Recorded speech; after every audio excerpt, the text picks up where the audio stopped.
I'm Gurpreet Kaur. Today's August 24th, 2013. So in June 1984, I think I was around 11 and a half. And you were a student at that time? Yes. Yeah. Do you remember what grade? I think it was 5th grade. So in June 84, I was in Faridabad. It's not something that I have any, I don't have any first-hand experience about 1984 because we were in Faridabad, but whatever I know of it is whatever I've heard from Dad, what he experienced, what he saw, and what he came home and told us. So, a flood of emotions really came running through at that time. It was not just 84.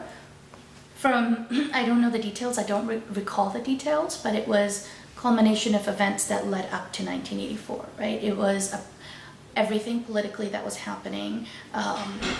The sick boys being taken out of their homes, falsely jailed, and disappearing. And all that was happening for many years. And then Sant Bhindranwale, from what my perspective was at that time, he was basically standing up for the Sikhs and for the innocents at that time, and defending his homeland. And few people who were basically saying, no, you can't do this to us. You attack our home. We're going to defend ourselves. And that was my perspective of what was going on. Mm-hmm. Tension was just building.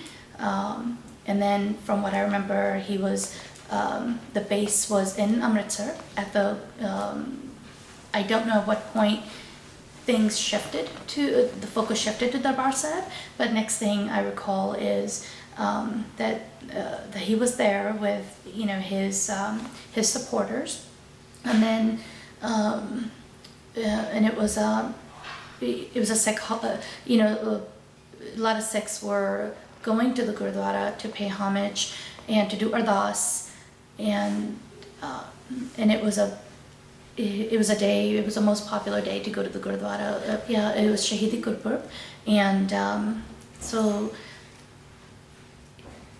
To really sum it up, it really.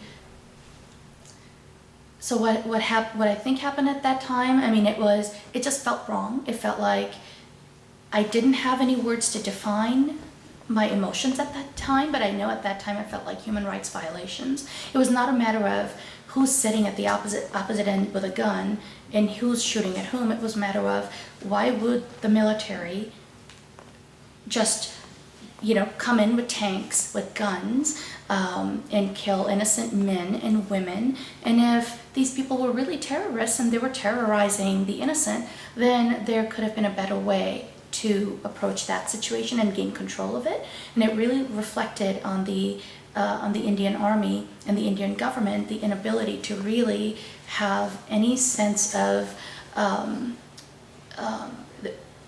it really reflected their loss of control over the situation, where they felt like they had to go in to our Golden Temple, place of worship, where you have innocent people, and you just randomly start killing and shooting. You go in with tanks and with machine guns, and it was just pure carnage.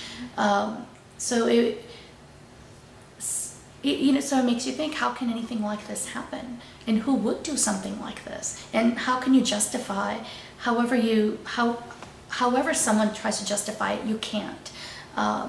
It was mass massacre, and it was just, from how I see it, it was, I don't think it was surprising that this happened, because it was coming.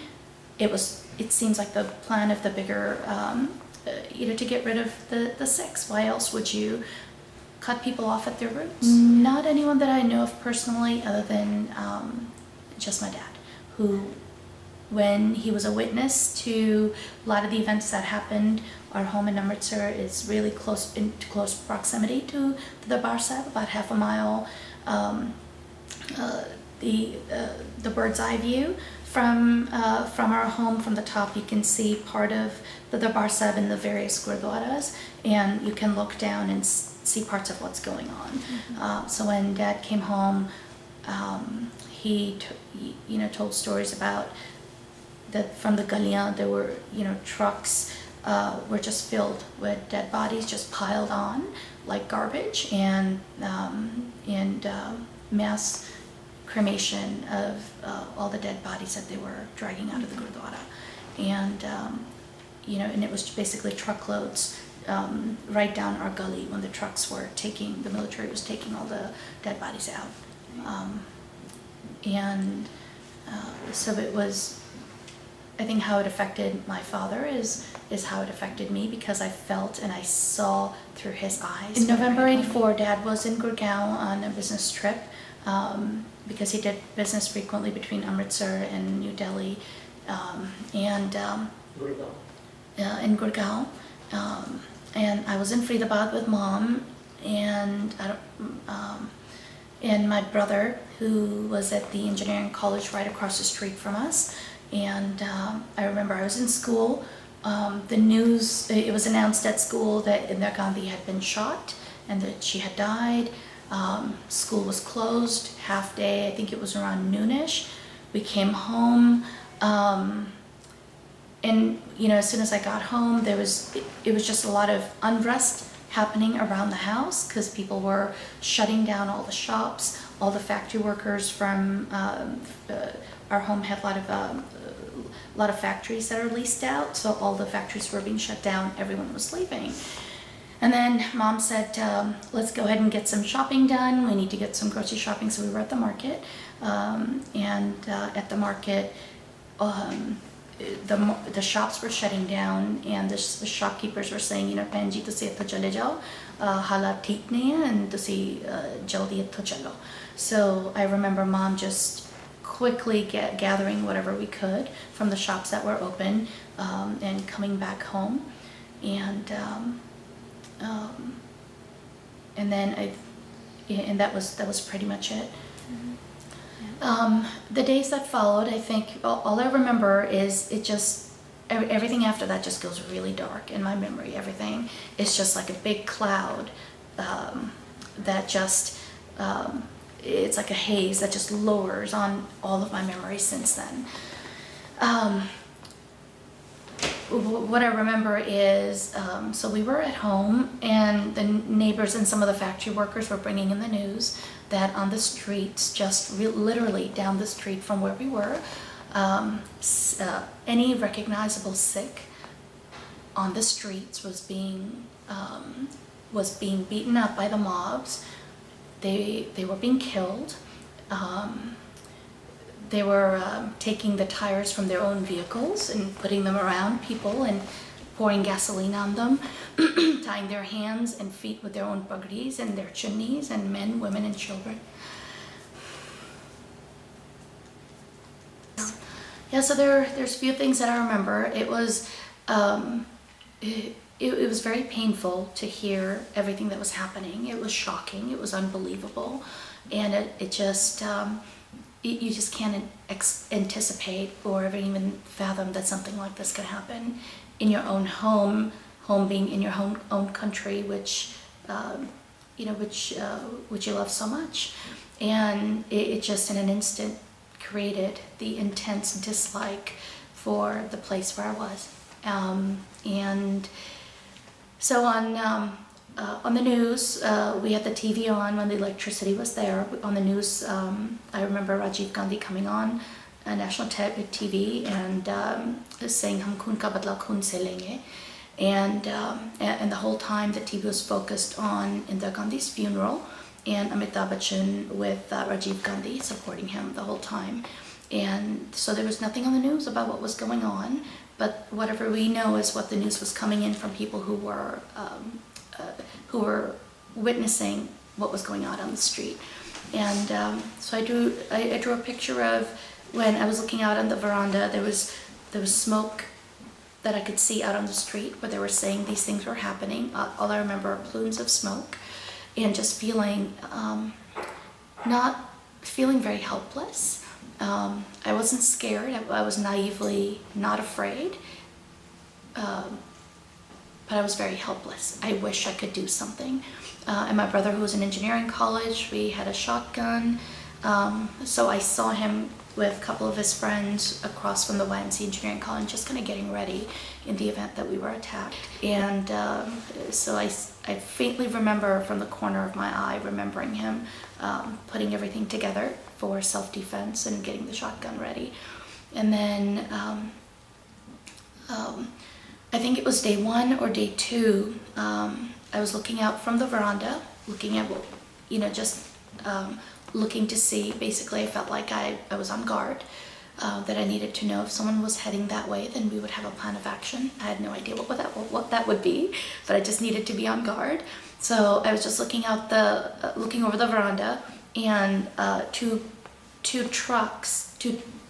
tractor trailers pulled in. They were huge, probably the 18 to 20 foot trucks that carry goods from one state to another. And then the drivers got out. There were 6 drivers who were who had entered through the gate at our front entrance, and they were seeking shelter. They were quite shaken up, and Mom went down to see what was going on, and they basically told us what they had witnessed, what was going on the streets, and then they had to change their route as soon as they saw what was going on. They had to turn into the closest street to protect themselves and find shelter. So we were really afraid that the mob was going to follow the trucks and come in that way, and we had about 200 or so trees in the backyard that my grandfather had planted, and it made for a really nice camouflage for the trucks. So the trucks went into the back, and we had the trucks there for a couple of days, and the drivers stayed for food and shelter at our place for a couple of days, and then when things seemed to be normalizing, safe enough for them to leave, they left. And then I remember we got the news about my history teacher. I think it must have been it was 5th grade. And when they got to her door, they were trapped in the house, so she had to jump from her balcony, and in the process she broke her legs. And I think at that time the mob was scattering, and the neighbors came in to say "Vietikoiniga the sijao," and so part of their house. They were going to burn down the house, and the neighbors tried to protect them. And then we went to visit her a few days later, and I remember seeing her in full-length casts and laying on the bed, and she was telling us of her experience of being, how she was forced to jump from her balcony with her husband and her children. And so this whole time we were in Faridabad, and Dad was in Gurgaon for a business trip, and we had no idea where he was. We didn't know if he was still living or not, and we weren't talking about it, we weren't thinking about it. I think at that time everyone's adrenaline rush was just so strong. It wasn't fight or flight mode, it was self-preservation mode. That how do we survive this? How do we get through this? And at night we would turn the lights down, have only the candle on so no one would know that we lived there, so the mob wouldn't turn in. And then about a week went by, and as usual I was standing guard, because that was like the thing that was something that I could do. I felt so helpless. I wanted to do something. A car pulled in. I told my mom that there's a car full of men that have stopped at our front gate, and they're all Monet. Mom came out, and the 5 guys, just very flat affect, got out of the car. They walked in, Mom approached them, and they all came inside the house, sat down in the living room and started talking. And it wasn't until everyone except one man stayed, and I didn't realize that was my dad. Because he was completely clean shaven, and the whole time that he was in Gurgaon, in order to be able to escape the mobs, he had cut his hair and gone clean shaven, and they basically hid from home to home, stop to stop, and they came home. And I remember for days I didn't believe that was my dad.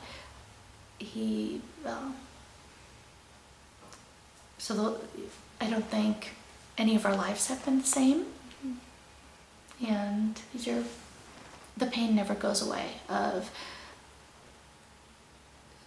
just feeling my dad's pain and everyone else who suffered, even though it's not my direct injury. It's really sad. It's disturbingly sad that something like this can happen in the world's biggest democracy. Yeah, we continued to live, and I remember that's when the conversations about leaving the country had started, and it was affecting business, it was affecting the family, it was affecting all of our safety. It was something that we couldn't stop thinking about. And at school, I was being taunted. There was one sick boy in my school. It was a Catholic school, and there was one sick boy. I remember he cut his hair at that time as well, and I just felt very, very alone. And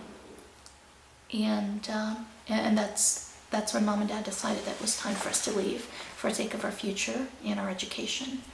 That there was really nothing left for us there anymore. You know, when we moved to the States, and we read The Diary of Anne Frank, and I really felt at that time that was a character,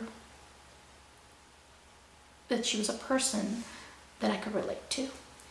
And the story was so close to heart. And I wish I could capture the details of what people experienced during that time, and the mass butchering that occurred during that time, and I think in a place where people are treated like animals without any regard for humanity is no place for me. And that's a sentiment that I left the country with and never really looked back. Only because I just carried so much pain and so much anger with me that I never wanted to look back and go again. So I think I went back to India after 22 years. And that was the first time I felt fear. I was fearful because those were my last memories of leaving such a violent place. And now going back after 22 or 23 years, I felt like that I was going to be back where it all started. And that's exactly what happened. As soon as the plane landed, my heart just started to race. I was just holding on to my chair. I started to sweat because I didn't want to be there. And as soon as we got out of the plane, the sweat, the smog, the dust that I remembered from 23 years ago, it just hit me like a whiff. And it just it took me back in time instantly. And I was there for about a week. And the whole time I just said to my husband, I want to go home. This is no longer home for me.